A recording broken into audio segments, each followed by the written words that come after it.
প্রাথমিকের সুপারিশপ্রাপ্ত ঢাকা ও চট্টগ্রাম বিভাগের ৬,৫৩১ জনের মধ্যে প্রায় ৫,৫০০ই বিভিন্ন কোটায় নিয়োগপ্রাপ্ত।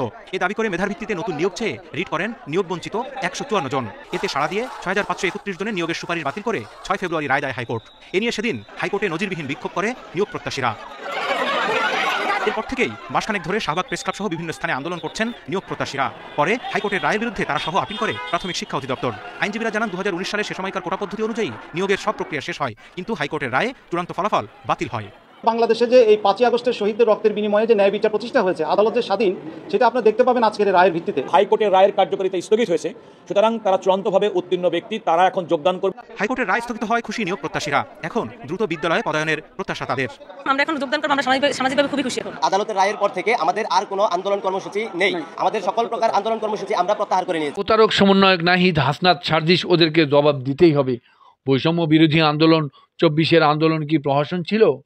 আজ ২০২৫ সালের ৩রা মার্চ ২০২৪-এর বৈষম্য বিরোধী আন্দোলনের আনুষ্ঠানিক এবং রাষ্ট্রীয় প্রহসন জাতি প্রত্যক্ষ করল। শতভাগ মুক্তিযোদ্ধা ও আওয়ামী কোটাভোগী ৬,৫৩১ জন প্রাইমারি টিচার আদালত থেকে আজ নিয়োগের আদেশ পেল। ছি ছি ছি, আমি দুঃখিত। আমি কেন ২৪-এর আন্দোলনে জীবন বাজি রেখে লড়াই করতে গিয়েছিলাম? আমি দুঃখিত। হাজার হাজার শহীদের অস্ফুট কান্নায় আজ রমজানে আকাশ বাতাস ভারী হয়ে যাচ্ছে। ওই আত্মাগুলো, ওই শহীদ আবু সাঈদের আত্মা আজ ওই সমন্বয়কদের অভিশাপ দিচ্ছে।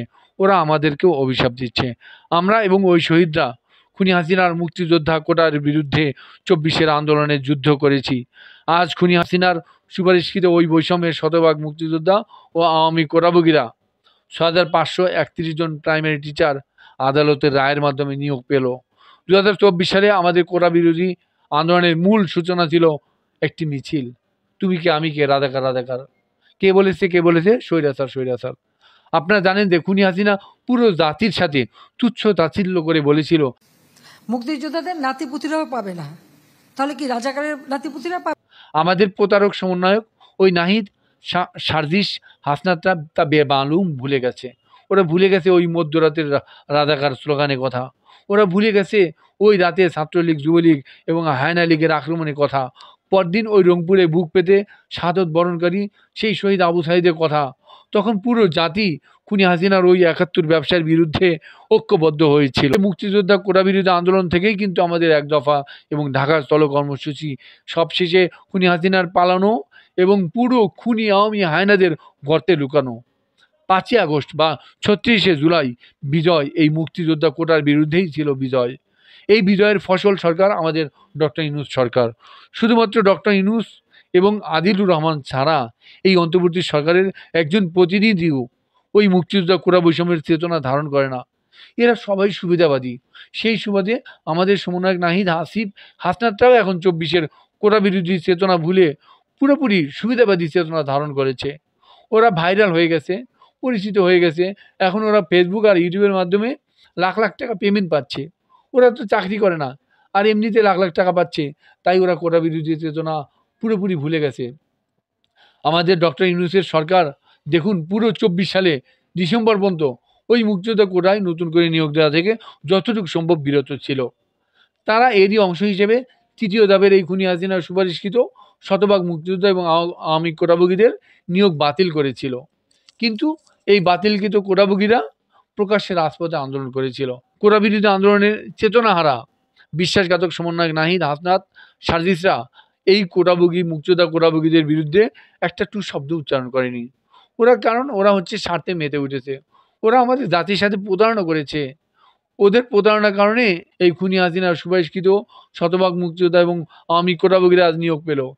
আমাদের এই সমন্বয়ক প্রতারকদের উচিত ছিল এই ৩য় ধাপের কোটাভোগীদের সাথে সাথে আগের যে নিয়োগপ্রাপ্ত, মানে বর্তমান যারা চাকরিরত, প্রথম এবং দ্বিতীয় ধাপে যে নিয়োগ পেয়েছে শতভাগ কোটাভোগীরা, মুক্তিযোদ্ধা কোটাভোগীরা, ওদের নিয়োগ বাতিল করার দাবি করা উচিত ছিল এই প্রতারক সমন্বয়কদের। কিন্তু এরা উল্টা একেবারে মুখে কুলু এঁটেছিল। ফলে আজ ৩য় ধাপের শতভাগ কোটাভোগীরা আজকে আদালতের রায়ের মাধ্যমে নিয়োগ পেল। আমি খুবই দুঃখিত। ২০১৮ সালে দেখুন খুনি হাসিনা সুস্পষ্ট ভাষায় সকল কোটা বাতিলে ঘোষণা দিলেও ওই বছরই কিন্তু সে প্রহসন শুরু করেছিল। জেলায় যারা তারাও চায় না, যখন এরাও চায় না, কেউই চায় না, মাননীয় স্পিকার তার মধ্যে বলে দিচ্ছে যে বলো কোনো কোটাই থাকবে না, কোনো কোটারই দরকার নেই। এই খুনি হাসিনা ঘোষণা দেওয়ার পরেও এই সুপারিশ করে গেছে এদেরকে নিয়োগ দিয়ে গেছে। তাহলে 18 সাল থেকে কীরকম নিয়োগ দিয়েছে আপনারা একটু চিন্তা করে দেখেন। এগুলো কিভাবে দিয়েছে জানেন? খুনি হাসিনা এই নুরুল হক নূরকে বিবি নূর বানাইছিল, তাকে দিয়ে খুনি হাসিনা পায়ে সালাম করাইছিল। এই বিবি নূর কিন্তু খুনি হাসিনাকে মা ডেকেছিল। এই খুনি হাসিনা বিবি নূরকে পুরোপুরি তাবেদার বানাইছিল। এই নূর এখন প্রতি মাসে ফেসবুক এবং ডিজিটাল মাধ্যমে লাখ লাখ টাকা পেমেন্ট পাচ্ছে। এখন তো স্বার্থের পথ বেছে নিয়েছে। আমাদের নাহিদরা এই সার্জিসরা একই পথ বেছে নিয়েছে। ওরা কিন্তু কোটা বিরোধী যে চেতনা ওরা ভুলে গেছে। অবশ্যই এদেরকে জবাবদিহি করতে হবে। ওরা কোটা বিরোধী আন্দোলনের নেতৃত্ব কেন দিল? কেন এতগুলো প্রাণ হারালো? এখন ওরা নিজেরাই কোটা বিরোধী চেতনা ভুলে স্বার্থের রাজনীতিতে মত্ত হয়েছে। জাতি কখনোই ওদেরকে ক্ষমা করবে না। ওরা ইতিহাসের আত্মা ঘুরে পতিত হবে। এখনও ওদের সময় আছে। এখনও ওরা যদি সব বাদ দিয়ে আবার সেই ৭১-এর বৈষম্যের মুক্তিযোদ্ধা কোটা বিরোধী আন্দোলনে ফিরে আসে এবং আবার এই মুক্তিযোদ্ধা কোটা বা আওয়ামী কোটাভোগীদের ছাঁটাই না করা পর্যন্ত যদি আন্দোলন অব্যাহত রাখে, তবু জাতি ওদের ক্ষমা করবে। এটাই হোক আমাদের ২৪-এর শহীদদের চেতনা এবং শহীদ আবু সাঈদের প্রাণের সান্ত্বনা। শহীদদের প্রতি আমাদের করণীয় এটাই হোক।